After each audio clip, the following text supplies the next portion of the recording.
Une fois le cap Finistère passé, on a pu assister hier à quelques belles passes d'armes, toute stratégie dehors.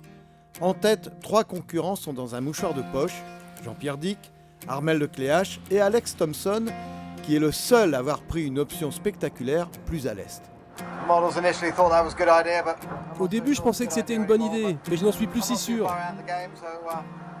Je reste dans le match malgré tout, et si ça ne paye pas, je me battrai.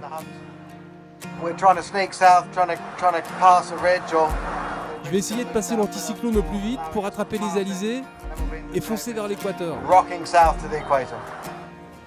Aujourd'hui, l'arbitre, c'est donc le célèbre anticyclone des Açores. Et il va falloir astucieusement le négocier car il se déplace vers le sud. Les vents faiblissent, les vitesses aussi. Toute la flotte pourrait être touchée, ce qui favoriserait le retour des poursuivants. Ben voilà, après un dégauchage un peu musclé, place au petit temps. Et là on est bien groupé, on va pas le voir derrière, mais il y a Vincent Rio et Yann Eliès qui sont pas très loin, donc plutôt du contact pour ce début de course. Ouais, les conditions elles sont irrégulières, et ben, il faut mettre de l'eau dans son vin parce qu'il n'y a pas des bateaux qui vont casser plus vite que les autres à ces moments-là. Donc il va falloir lisser ça sur le tour du monde.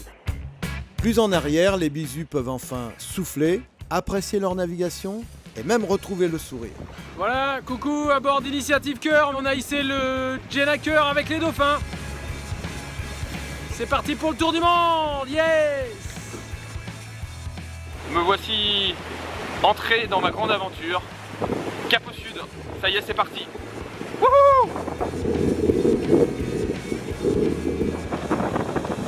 Seb Joss qui est juste là-bas. Morgon un peu dessous. Et puis on a Yann qui croise juste derrière là.